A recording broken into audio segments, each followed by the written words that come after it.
រាងកាយនឹងផ្ដល់សញ្ញាទាំង6នេះបើសិនជាបងប្អូនកំពុងតែត្រៀមកើតទៅនឹងជំងឺទឹកនោមផ្អែមប្រភេទទី2បងប្អូនសង្កេតឃើញហើយមនុស្សនាពេលបច្ចុប្បន្ននេះកំពុងតែរងផលប៉ះពាល់មួយគឺទៅលើការដែលលើកជាតិស្ករឬក៏មានបញ្ហាជំងឺទឹកនោមផ្អែមមិនថាក្មេងចាស់ទេគឺកើតគ្រប់វ័យថ្ងៃនេះបងប្អូនមកដឹងពីសញ្ញាទាំង6ដែលរាងកាយយើងបង្ហាញប្រាប់ថាបងប្អូនកំពុងតែត្រៀមកើតឬក៏ចូលជំងឺទឹកនោមផ្អែមប្រភេទទី2ហើយសញ្ញាទី1គឺការដែលបងប្អូនឆាប់ឃ្លានអាហារញឹកញាប់បងប្អូនញ៉ាំអាហារចូលហើយអត់សូវមានកម្លាំងអត់សូវមានថាមពលឆាប់ឃ្លានម្ដងទៀតដោយសារចំណីអាហារដែលបងប្អូនញ៉ាំចូលប្រព័ន្ធរំលាយអាហារវាចាប់ផ្ដើមបំបែកទៅជាប្រភេទក្លូយកូសដើម្បីបំលែងទៅជាថាមពលនៅក្នុងរាងកាយដែលវាធ្វើឲ្យបងប្អូនចាប់ផ្ដើមអស់កម្លាំងហើយឧស្សាហ៍ឃ្លានអាហារញឹកញាប់ទី2ហ្នឹងគឺពាក់ព័ន្ធជាមួយនឹងភ្នែកស្វាំងនៅពេលដែលជាតិស្ករយើងឡើងខ្ពស់វាប៉ះពាល់ទៅដល់ស្សែងឈាមតូចៗដែលវាធ្វើឲ្យបងប្អូនចាប់ផ្ដើមមានបញ្ហាមួយទាក់ទងនឹងការស្វាំងភ្នែក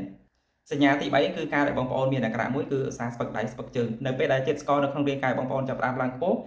វាបានបំផ្លាញទៅដល់ប្រព័ន្ធប្រសាទនិងលំហូរឈាមរបស់បងប្អូនដែលវាធ្វើឲ្យបងប្អូនមានអាការៈមួយគឺឧស្សាហ៍ឈឺចុកចាប់ចុកក្រួយតាមដៃតាមជើងនឹងឯងសញ្ញាទី4គឺការដែលបងប្អូននោមញឹកនៅពេលដែលជាតិស្ករនៅក្នុងរាងកាយរបស់មនុស្សយើងឡើងខ្ពស់តម្រងនោមរបស់មនុស្សយើងចាប់ផ្ដើមជាយាមបញ្ចេញជាតិស្ករដែលលើសច្រោះតាមរយៈឈាមដែលធ្វើឲ្យបងប្អូនគឺឧស្សាហ៍បាត់ជើងតូចញឹកនៅពេលយប់សញ្ញាទី5គឺការដែលបងប្អូនស្រេកទឹកខ្លាំងនៅពេលដែលជាតិស្ករលើសវាព្យាយាមបញ្ចេញចោលតាមរយៈទឹកនោមដែលធ្វើឲ្យរាងកាយរបស់មនុស្សយើងនឹងខ្វះនៅជាតិទឹកហើយសញ្ញាទី6ចុងក្រោយគឺការដែលបងប្អូនមានរបួសស្នាមអ្វីមួយគឺមិនងាយជាសះស្បើយបងប្អូនដែលកំពុងតែមើលវីដេអូហ្នឹងមានសញ្ញាទាំង6ហ្នឹងអត់អាចខមមិននៅក្នុងវីដេអូហ្នឹងម្នាក់មួយបាទបើសិនជាបងប្អូនកំពុងតែមានសញ្ញាទាំងអស់ហ្នឹងហើយបងប្អូនព្យាយាមទៅឆែកសុខភាពឬក៏ប្រឹក្សាជាមួយនឹងអ្នកឯកទេសខាងជំងឺទឹកនោមផ្អែមដើម្បីដោះស្រាយឲ្យទាន់ពេលវេលាកុំឲ្យបងប្អូនមានបញ្ហាសុខភាពកាន់តែធ្ងន់ធ្ងរប៉ះទៅដល់សរីរាង្គបងប្អូនផ្នែកណាមួយផ្សេងទៀតនៅថ្ងៃក្រោយ